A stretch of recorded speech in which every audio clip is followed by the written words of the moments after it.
أعوذ بالله من الشيطان الرجيم. بسم الله الرحمن الرحيم. الرحمن علم القرآن خلق الإنسان علمه البيان الشمس والقمر بحسبان والنجم والشجر يسجدان والسماء رفعها.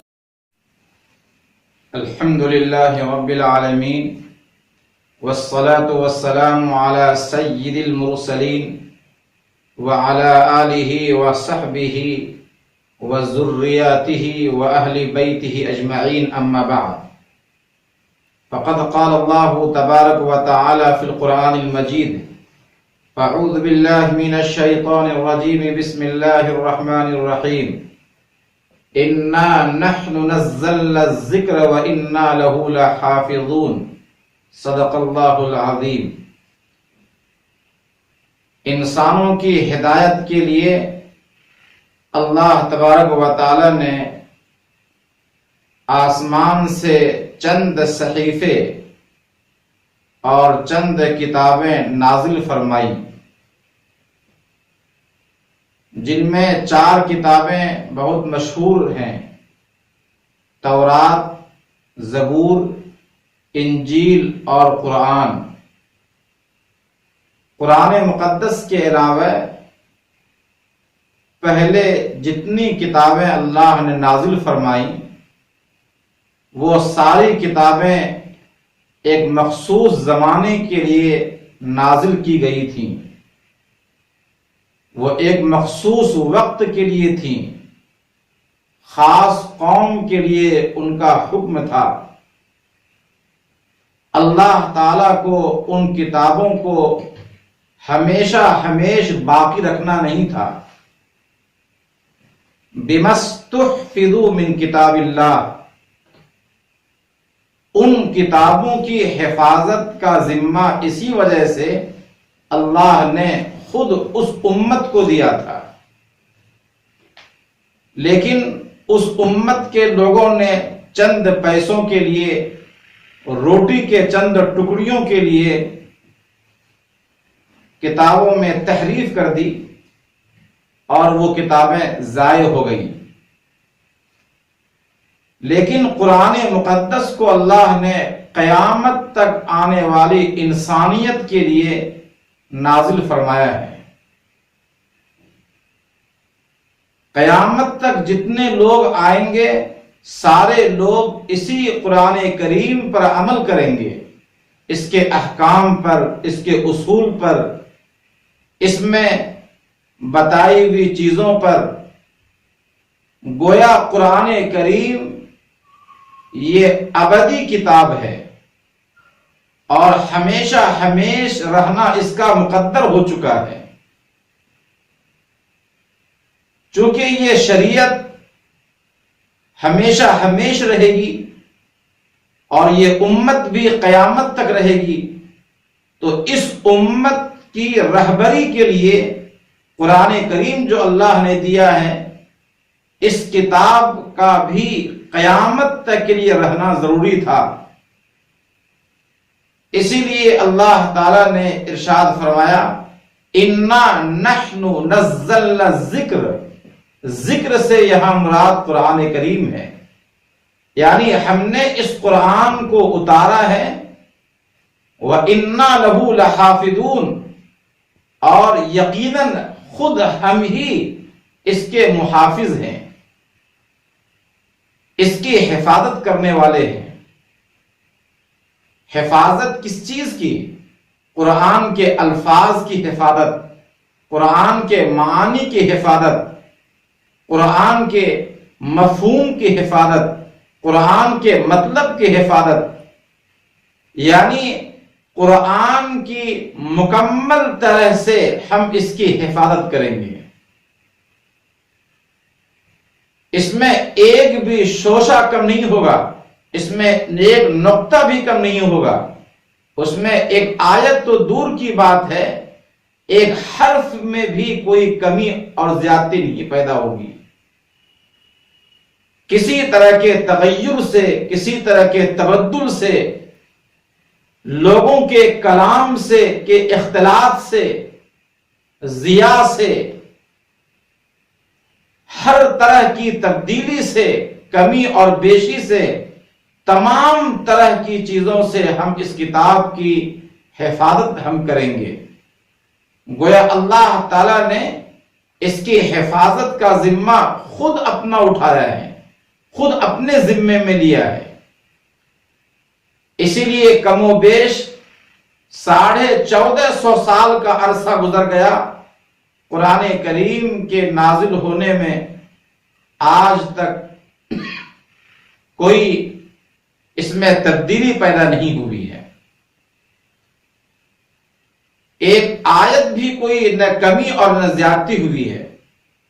آیت تو دور کی بات ہے، اس میں ایک حرف، ایک نقطے میں بھی کوئی کمی نہیں آئی ہے اور نہ اس میں زیادتی ہوئی ہے، بلکہ قرآن کریم کا جیسا رسم الخط، جیسا لکھنے کا انداز عہد نبوی میں تھا، ویسے آج تک اسی انداز سے لکھا جا رہا ہے، اسی رسم الخط میں لکھا جا رہا ہے۔ اور ہمارا یہ عقیدہ ہے، تمام مسلمانوں کا یہ عقیدہ ہے کہ قرآن کریم اسی طرح قیامت تک کے لیے محفوظ رہے گا، اس میں کوئی تغیر نہیں ہوگا، کوئی تبدیلی نہیں آئے گی، کوئی چینجنگ نہیں آئے گی، ایک حرف کے بھی کوئی کمی اور زیادتی نہیں ہوگی۔ قیامت آئے گی تو اسی قرآن پر قیامت آئے گی، قیامت آئے گی تو اسی شریعت پر قیامت آئے گی، قیامت آئے گی تو اسی امت پر قیامت آئے گی، قیامت آئے گی تو اسی پیغمبر کی نبوت پر قیامت آئے گی۔ اب امام الانبیاء تاجدار مدینہ احمد مجتبی محمد مصطفیٰ صلی اللہ علیہ وسلم، آپ آخری پیغمبر ہیں۔ اب آپ کے بعد کوئی پیغمبر نہیں آئے گا، کوئی شریعت نہیں آئے گی، کوئی کتاب نہیں آئے گی۔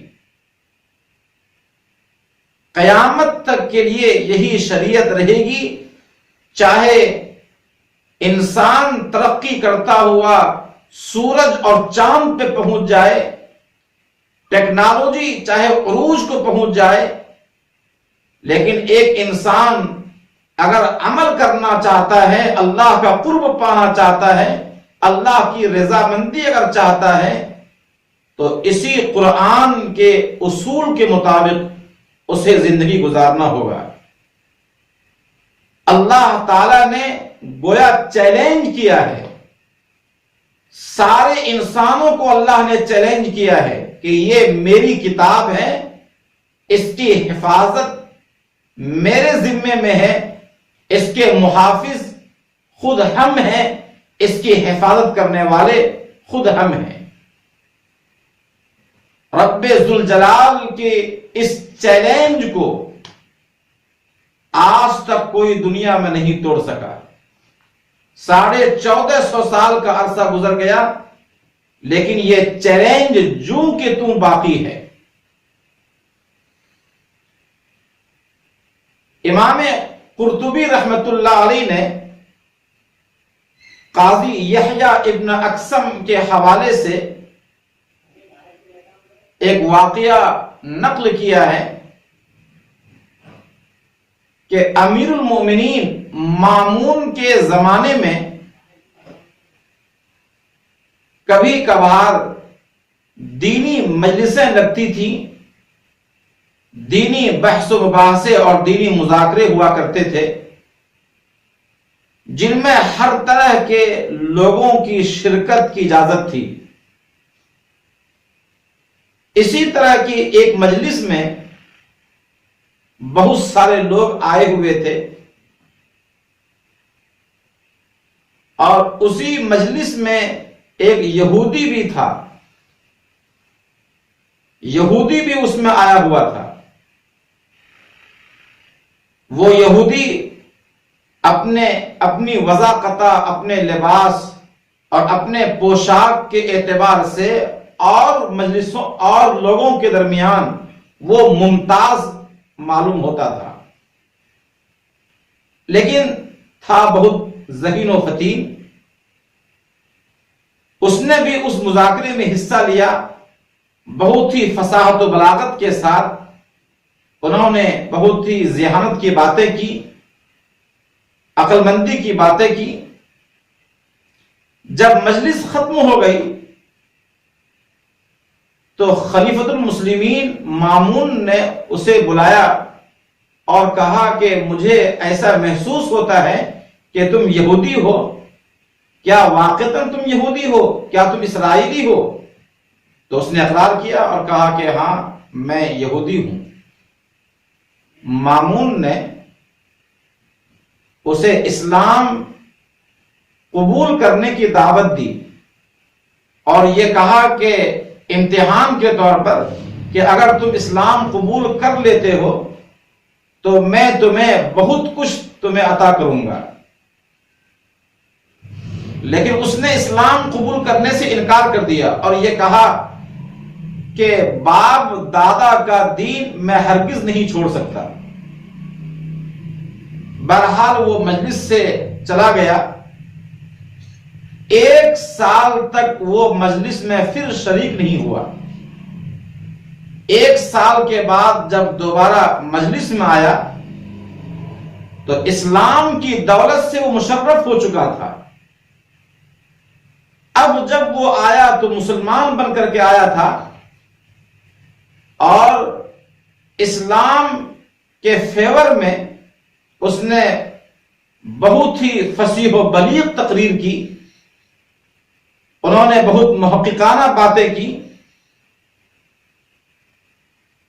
تو مامون نے اس سے کہا کیا تم مسلمان ہو گئے ہو؟ انہوں نے کہا کہ ہاں مجھے اللہ نے اسلام کی دولت عطا فرمائی۔ کہا 1 سال پہلے جب میں نے تجھے کہا تھا اسلام قبول کرنے کے لیے تم نے انکار کر دیا تھا، اب کون سی ایسی بات ہوئی کہ تم خود اسلام میں داخل ہو گئے؟ تو اس نے جواب دیا کہ میں مذاہب عالم کو جانچنے کے لیے میں نے بہت کوشش کی اور 1 سال میں نے اسی میں لگا دیا۔ میں خوشنویس ہوں، خطاط ہوں، میں لکھنے والا ہوں، اپنے ہاتھ سے کتابیں لکھ کر کے میں بیچتا ہوں مارکیٹ میں اور بہت زیادہ قیمتیں اس کی آتی ہیں۔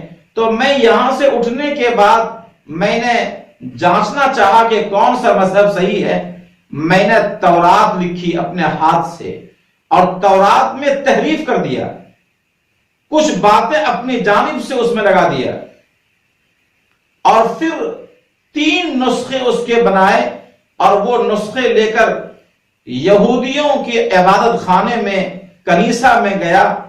لوگوں نے بڑی رغبت سے اسے قبول کیا اور لوگوں نے خرید لیا۔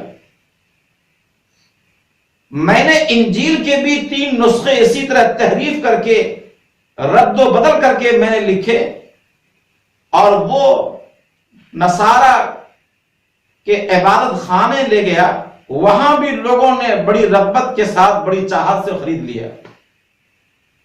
میں نے 3 نسخے قرآن کے بھی میں نے لکھے بہت ہی اچھے انداز میں، لیکن تحریف کر کے میں نے لکھا اور جب مسلمانوں کو کے سامنے میں نے پیش کیا تو مسلمانوں نے اسے پہلے جانچا، پرکھا اور ان کے اوراق الٹ پلٹ کر کے دیکھا۔ جب انہیں محسوس ہوا کہ قرآن کریم یہ وہ اصلی شکل پر نہیں ہے، اس میں تحریف کی ہوئی ہے، تو انہوں نے لینے سے انکار کر دیا۔ اسی وقت میں نے سوچا کہ آسمانی تمام کتابوں میں صرف یہ واحد کتاب قرآن کریم ہے جو محفوظ ہے رد و بدل سے اور جو تحریف سے محفوظ ہے۔ یہی وہ کتاب ہے جو ماننے کے لائق ہے۔ اس لیے میں نے اس کتاب پر ایمان لایا اور اس کتاب میں جس اصول کی تعلیم دی گئی ہے یعنی اسلام، اس اسلام کو میں نے قبول کر لیا اور میں ایمان میں داخل ہو گیا۔ اس واقعے سے معلوم ہوتا ہے کہ قرآن کریم میں تحریف کرنے کی بہت ساری لوگوں نے کوششیں کی، چاہے امتحان کے طور پر ہو چاہے بغیر امتحان کے ہو۔ قرآن کریم 1450 سال سے چلا رہا ہے۔ خود عہد نبوی میں جب قرآن نازل ہو رہا تھا تو کفار مکہ نے یہ پلاننگ کی تھی، یہ منصوبہ بنایا تھا کہ جب محمد ابن عبداللہ جب قرآن پڑھیں تو خوب شور مچایا کرو تاکہ قرآن کی آواز دوسروں تک نہ پہنچے۔ لا تسمعوا لهذا القرآن والغوا فيه لعلكم تغلبون، یعنی قرآن جب محمد پڑھیں تو خوب شور مچایا کرو، جس طرح کہ آج کل جس کے پاس دلیل کی طاقت نہیں ہوتی تو وہ علمی اور فکری راہ سے چلنے کے بجائے، علمی اور فکری طور پر مقابلہ کرنے کے بجائے وہ بدتمیزی پہ اتر جاتے ہیں، وہ برائی اور شور مچانے پر اتر جاتے ہیں۔ اس زمانے کے کفار مکہ نے بھی یہی منصوبہ بنایا تھا، لا تسمعوا لهذا القرآن، قرآن مت سنو، اس طرح قرآن کی آواز دب جائے گی اور قرآن کی طرف لوگ لپکنا چھوڑ دیں گے، اس لیے کہ پتہ نہیں قرآن میں کیا تاثیر ہے کہ جو سنتا ہے قرآن کو وہ قرآن پہ ایمان لے آتا ہے۔ ان لوگوں نے منصوبے بنائے تھے، پلاننگ بنائی تھی، لیکن کیا آج تک قرآن پر ایمان لانے سے ان کا منصوبہ روک سکا کسی کو؟ کیا اس کی وجہ سے قرآن کی آواز دب گئی؟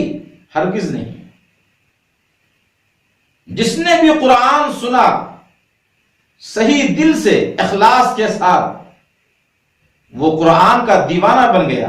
حضرت عمر فاروق رضی اللہ عنہ شروع میں اسلام دشمن تھے، لیکن قرآن کی چند آیتوں نے ان کے دل کو بدل ڈالا، شاعروں کی شاعری چھوٹ گئی۔ ابن المقفع جو بہت بڑا اپنے زمانے کا فصیح و بلیغ تھا، جس کو ناز تھا اپنی زبان پر، اس نے قرآن کی مثل آیتیں بنانا شروع کیا، لیکن بسیار کوشش کے باوجود اور بڑی محنت کے باوجود قرآن کی طرح ایک آیت بھی وہ نہیں بنا سکا۔ یہاں تک کہ اس نے کہا اشہد ان ھذا لا یعارض ابدا وہو من کلام البشر، میں اس بات کی شہادت دیتا ہوں کہ قرآن کا کوئی معارض نہیں ہو سکتا، بلا شبہ یہ انسانی کلام میں سے نہیں ہے۔ وما ہوا من کلام البشر، یہ انسانی کلام نہیں ہے، یہ انسان کی مابرا اور کوئی کلام ہے۔ یاد رکھیے، دشمنان اسلام کی جانب سے ہر زمانے میں قرآن کی مخالفت کی جاتی رہی ہے۔ اگر قرآن کی حفاظت کا ذمہ خدا نہ لیتا تو شاید یہ قرآن مٹ جاتا، یہ قرآن میں تحریف ہو جاتی، لیکن اس کی حفاظت تو اللہ کے ذمے میں ہے، اس لیے قرآن میں آج تک کوئی تبدیلی نہیں آئی ہے۔ بعض آیتیں ایسی ہیں قرآن میں جس میں قتل و قتال یا جہاد وغیرہ کرنے کا حکم دیا گیا ہے، ان 24 یا 26 آیتوں کو لے کر کے دشمنان اسلام ہمیشہ ایک پروپیگنڈا کرتے ہیں قرآن کے خلاف، اور کہتے ہیں کہ دیکھو قرآن میں جنگ کرنے کی تعلیم دی گئی ہے، اس میں لوگوں کو جنگ پر ابھارا گیا ہے، صحابہ کو اللہ تعالیٰ نے، صحابہ کرام کو اللہ تعالیٰ نے جنگ کی تعلیم دی تھی، اور توڑ موڑ کر کے قرآن کی آیتیں پیش کرتے ہیں، ان کو آگے سے اور پیچھے سے کاٹ کر کے پیش کرتے ہیں۔ معلوم ہونا چاہیے کہ وہ لوگ حالت جنگ میں تھے، صحابہ کرام کا جینا دوبھر کر دیا گیا تھا، ایک خدا کی عبادت وہاں جرم قرار دیا گیا تھا، صدائے حق کا بلند کرنا مشکل ہو گیا تھا، باہمی معاہدہ اور امن و امان کا پاس و لحاظ ہرگز نہیں تھا۔ ان حالات میں اللہ تعالی نے اپنے دفاع کے لیے، اپنی حفاظت کے لیے ان کو جہاد کی اجازت دی تھی،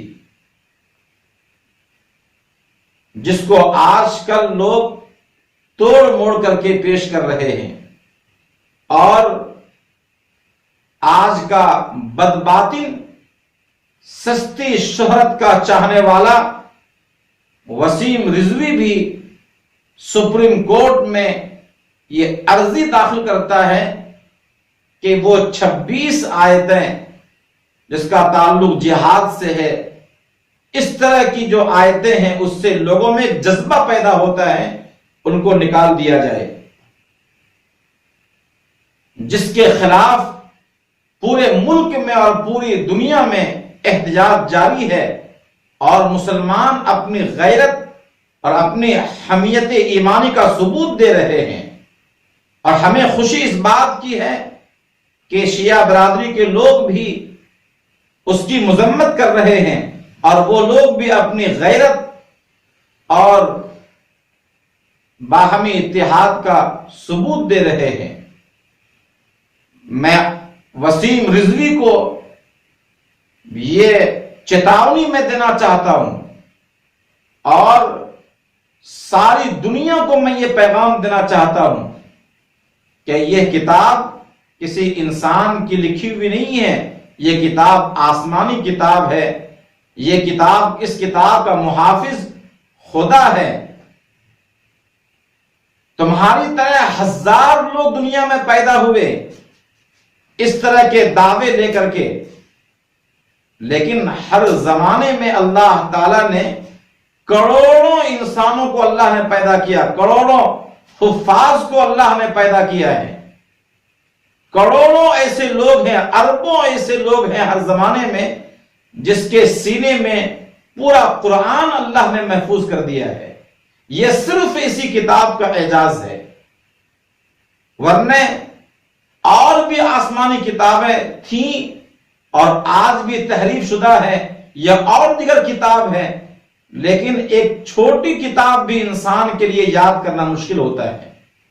اس کتاب کی حفاظت کا ذمہ اللہ نے لیا ہے، اسی لیے 7 سال کا بچہ، 8 سال کا بچہ، ان کے سینے میں پوری کتاب محفوظ ہو جاتی ہے، مرد ہو یا عورت، بچہ ہو یا بچی، لڑکا ہو یا لڑکی، ہر طرح کے لوگ مشرق و مغرب میں، پوری دنیا میں کروڑہا لوگ اس کو یاد کرتے ہیں۔